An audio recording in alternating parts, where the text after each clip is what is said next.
అలేఖ్యను ఆఫీసులోకి వచ్చేలా చేసిన జీవనకు దిమ్మ తిరిగే షాక్ ఇచ్చిన సునంద. అలేఖ్య చెంప పగలగొట్టిన కుట్టి. ఇంతకు ఏం జరిగింది? అలేఖ్యను ఆఫీసులోకి వచ్చేలా జీవన చేసిందనే విషయం సునందకి ఎలా తెలిసింది? మరి కుట్టి అలేఖ్య చెంప పగలగొట్టడం ఏంటి? ఇదంతా కూడా వీడియోలో చూసి తెలుసుకునేద్దాం. పాపే మా జీవన జ్యోతి రాబోయే కథలు, జరగబోయే సన్నివేశాలను ముందుగా తెలుసుకోవడానికి వీడియోని లైక్ చేసి ఛానల్ ను సబ్స్క్రైబ్ చేసి పక్కనే ఉన్న బెల్ ఐకాన్ లో ఆల్ ట్యాప్ చేయండి. మొత్తం మీదకి చూసుకున్నట్లయితే కనుక చాలా తెలివిగా జీవన అయితే ఆఫీసులో ఖాళీ అయినటువంటి పోస్ట్ కి అప్లై చేయమని చెప్పి అలేఖ్యకు చెప్పేసింది. ఇక సోషల్ మీడియాలో పెట్టిన పోస్ట్ ని చూసి నీకు కాల్ చేస్తున్నాను, అది మీ ఆఫీస్లో నాకేదన్నా జాబ్ ఇవ్వచ్చు కదా అంటే, సరే అయితే లీగల్ డిపార్ట్మెంట్ లో ఖాళీ ఉంది, నేను ఆనంద్కి చెప్తాను అంటాడు. అదేంటి, డెసిషన్ నువ్వు తీసుకోవాలి కానీ సీఈఓ నువ్వు కదా అంటే, డిపార్ట్మెంట్ ఆనంద్ది కదా అంటాడు. అంటే నువ్వు చెప్తే ఆనంది కాదంటుందా అని చెప్పి మాట్లాడుతుంది అలేఖ్య. దాంతో సరే నీకే ఈ జాబ్ కన్ఫర్మ్ అని మాటిచ్చేస్తాడు ఆదిత్య. అయితే ఇక ఈ విషయం అంతా విన్నటువంటి పద్మ జ్యోతి దగ్గరకు వచ్చి విషయం చెప్తుంది. ఇక్కడ అలేఖ్యను లాక్ చేసే ప్రయత్నం చేస్తారు, కానీ అలేఖ్య మాత్రం ఎట్టి పరిస్థితుల్లోనూ ఆదిత్య దగ్గరే జాబ్ చేయాలి అని చెప్పని అనుకుంటుంది. దాంతో జ్యోతి వాళ్ళ ఆఫర్ ని రిజెక్ట్ చేయడంతో పాటు నా విషయాలు నేను చూసుకోగలను, నాకు మీరెవరూ చెప్పొద్దు అని చెప్పేసి ఇక ఎదిరించి సమాధానం చెప్తుంది. దీన్ని ఎట్లయినా ఆపాలే అని చెప్పని అనుకుంటుంది పద్మ. ఇక ఈలోపు జీవన ఇక్కడ ఒకరిని సెలెక్ట్ చేస్తుంది, కానీ కుట్టి ఇక్కడ ఒకరిని సెలెక్ట్ చేసుకుంటుంది. కానీ ఈలోపు జీవన ఆదిత్యకు ఇంకా కుట్టికి గొడవ పెట్టే క్రమంలో మనం ఆల్రెడీ అలేఖ్యను అనుకున్నాం కదా బావగారు, మరి ఇంతలోకే ఆనంది ఎందుకు తన ఇష్టం వచ్చినట్టు చేస్తుంది, తను వేరే వాళ్ళకి మాట ఇవ్వడం ఏంటి అని చెప్పని అంటే, ఏంటానంది అలేఖ్యని ఈ పోస్ట్కి అనుకున్నాం అని చెప్పని అంటాడు. నాకు ఆ విషయం తెలియదు కదా ఆదిత్య గారు, మీరు నాకు కూడా చెప్పలేదు అని అంటే, ఓ నైట్ చెప్దాం అనుకున్నాను, మర్చిపోయాను ఆనంది, సారీ, అలేఖ్యకు ఈ పోస్ట్ ని ఇచ్చేశాను అని చెప్పని అంటాడు. ఇక ఆదిత్య, గదేంతది ఆదిత్య గారు, డిపార్ట్మెంట్ నాది కదా, నేను ఎవరితో కంఫర్ట్ గా ఉండగలుగుతానో వాళ్ళని కదా నేను తీసుకోవాల్సింది అనగానే, కాదనట్లేదు ఆనంది, కాకపోతే ఏంటంటే నేను ఇచ్చేశాను అంటాడు ఆదిత్య. సరే గట్లనే ఆదిత్య గారు, మీరన్నట్టుగానే గానిద్దాం అని ఇక తను సెలెక్ట్ చేసిన అమ్మాయిని జ్యోతి వాళ్ళ దగ్గరికి పంపిస్తుంది. ఆ అమ్మాయి అయితే, చాలా థ్యాంక్స్ అండి, ఎందుకంటే నాకు ఇప్పుడు జాబ్ చాలా అవసరం, నేను మా అమ్మగారికి ట్రీట్మెంట్ చేయించుకుంటున్నాను, మీరు ఆ విషయం తెలియకుండానే నన్ను వేరే చోటికి పంపిస్తున్నారు, చాలా చాలా థ్యాంక్స్ అంటుంది.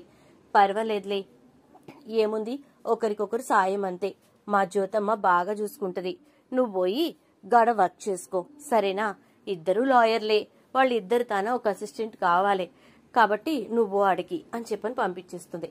ఇక అలేఖ్య ఆఫీస్లో అడుగు పెడుతుంది. అలా అడుగుపెట్టిన అలేఖ్య లీగల్ డిపార్ట్మెంట్ అయినా సరే పద్దాకా ఆదిత్య దగ్గరకు వెళ్ళటం, ఆదిత్యతో మాట్లాడే ప్రయత్నం చేయటం, దాంతోపాటు ఇక లీగల్ డిపార్ట్మెంట్ లో ఆనంది తీసుకోవాల్సిన నిర్ణయాలు తనే తీసుకుని వాటికి ఆదిత్య దగ్గర అప్రూవల్ ఇవ్వమని చెప్పి మాట్లాడటం, ఇవన్నీ కూడా ఆదిత్య కొంచెం ఎంబరేజింగ్ గా ఫీల్ అవుతూ ఉంటాడు. ఇక ఈ క్రమంలోనే జీవన్ అయితే ఇంట్లో ఒక రోజున అలేఖ్యకు ఫోన్ చేసి మాట్లాడుతూ ఉంటుంది. ఇక ఏంటి ఆఫీసులో తెగ రెచ్చిపోతున్నావు, నీ ఆదిత్యకు చాలా దగ్గరగా ఉండే ప్రయత్నాలు మొదలు పెట్టేశావు అంటూ ఉంటే, అవును జీవన, ఇదంతా నీ పుణ్యమే, నువ్వు నాకు ఆ రోజున కరెక్ట్ టైంకి ఈ సలహా ఇవ్వకపోతే నేను ఆదిత్యకు దగ్గరగా ఉండటానికి అవకాశమే ఉండేది కాదు. ఆనంది ఏడ్చి చస్తోంది తెలుసా అంటే, హలో, ఆనందిని నువ్వు తక్కువ అంచనా వేయకు, అది ఏడిపించే రకమే కానీ ఏడ్చే రకం కాదు, ఇప్పుడు ఏడ్చినట్టు నీకు కనిపించినా అది నీకు తర్వాత తోక కోసి సున్నం అంటిస్తుంది, జాగ్రత్త, ఒళ్ళు దగ్గర పెట్టుకో, ఎంత అవకాశం దొరికింది కదా అని ఓ మా బావగారి దగ్గరికి వెళ్ళిపోయి కూర్చుండిపోకు, ఆనంది లాగి పెట్టి కొట్టి బయటికి ఇచ్చేయగలదు అనగానే, నా ఆది చూస్తూ ఊరుకుంటాడనుకుంటున్నావా అంటుంది.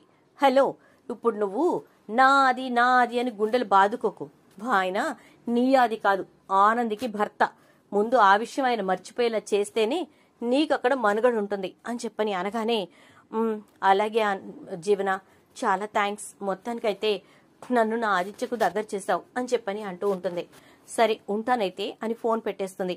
అలా ఫోన్ పెట్టినటువంటి జీవన వెనక నుంచి వచ్చి సునంద జీవన పీక పట్టుకుంటుంది. ఎంత ధైర్యం ఉంటే దాన్ని తీసుకొచ్చి నువ్వు ఆఫీసులో పెడతావు అంటుంది. అత్తయ్య గారు మీరు ఏం మాట్లాడుతున్నారు అత్తయ్య గారు అనగానే దానికి ఫోన్ చేసి అక్కడ పోస్ట్ ఉంది, నువ్వు ఆదిత్యను అడుగు అని చెప్పి మరి పని కట్టుకుని నువ్వు ఆ అలేఖ్యని ఆఫీసులోకి తీసుకొస్తావా? నీకెంత ధైర్యం అంటుంది సునంద. అదేంటి అత్తయ్య గారు, తను నేను చెప్పకపోతే ఇన్స్టాలో గానీ సోషల్ మీడియా పేజ్లో గానీ చూసి వచ్చేది కదా, మీరు నన్ను వదిలిపెట్టండి అత్తయ్య గారు అంటూ ఉంటుంది. వదలను, నీ వల్ల ఈ కుటుంబానికి మంచి జరగకపోయినా పర్వాలేదు కానీ చెడు మాత్రం చాలా ఎక్కువగా జరుగుతుంది, నీలాంటిది అసలు ఉండనేకూడదు అంటూ ఉంటే అత్తయ్య గారు వదిలేయండి ప్లీజ్ అంటూ ఉంటుంది. ఇక ఈలోపు శశికాంత్ వస్తూ ఉండేసరికి చెప్తాను ఈ సంగతి తర్వాత అని వదిలేస్తుంది. అమ్మో, ఈవిడ గారికి చూచాయిగా తెలిస్తేనే ఇంత గొడవ పెడుతోంది. రేపటి రోజున నిజంగా నేనే కావాలని అలేఖ్యను అక్కడికి తీసుకొచ్చానని తెలిస్తే ఇక మామూలుగా ఉండదు అని చెప్పని అనుకుంటూ ఉంటుంది. ఇక జీవన అయితే అలా అనుకుంటున్నటువంటి జీవన ఇక వెంటనే ఎలా అయినా సరే ముందు అలేఖ్యను అలర్ట్ చేయాలని చెప్పి అలేఖ్యకు ఫోన్ చేస్తుంది. ఫోన్ చేసి, అలేఖ్య నేనే నిన్ను ఆఫీస్లోకి తీసుకొచ్చానని, నువ్వు అక్కడికి వచ్చేలా చేస్తానని చెప్పి మా అత్తయ్య గారికి తెలిసిపోయింది. నువ్వు అక్కడ జాగ్రత్తగా ఉండు, ఓవర్ యాక్షన్ చేయకు, అర్థమైందా? మా అత్తగారు ఫుల్గా కుట్టి పార్టీ, ఆవిడకి గాని ఫోన్ చేసి ఇది విషయం అని చెప్తే అక్కడ కుట్టి నీకు ఇచ్చుకుంటుంది, జాగ్రత్త అంటే. ఆనంది గురించి నేనేం భయపడాల్సిన అవసరం లేదు, తన్ని ఎలా డీల్ చేయాలో నాకు తెలుసు. అయినా ఇంత పిరిగ్గా ఉన్నావేంటి జీవన? నాకు తెలిసి ఆనందిని తొందరలోనే ఆ డిపార్ట్మెంట్ నుంచి బయటకు గెంటేసి నేను ఆ సీట్లో కూర్చుంటాను అనగానే నీ బొంద ఎలా కూర్చుంటావే? నువ్వేమన్నా లా చేసావా?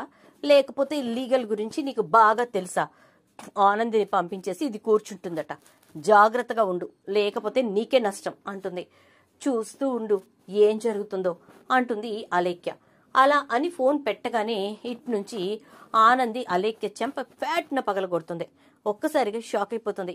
ఏంటి ఆనంది అని చెప్పని అనగానే, నీకెంత ధైర్యం ఉంటే నువ్వు నన్ను ఇక్కడి నుంచి బయటకు పంపించేసి నువ్వెళ్ళి ఆ సీట్లో కూర్చుంటాను అంటావు?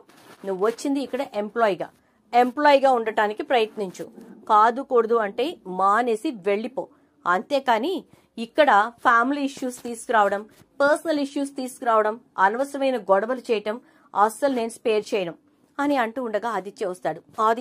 చూడాది ఎలా నన్ను కొట్టిందో అంటే, చూడు నువ్వు మాట్లాడిన మాటలు నేను కూడా విన్నాను, అనవసరమైన ఆలోచనలు తీసిపారేసి నీ పని నువ్వు చేసుకో, అది అలా కాదు కూడదు అంటే కనుక నువ్వు ఇప్పుడే రెసిగ్నేషన్ చేసి వెళ్ళిపోవచ్చు, లేదా మేమే నిన్ను రెడ్ కార్డ్ ఇచ్చి పంపించేస్తాం అని చెప్పని అంటాడు.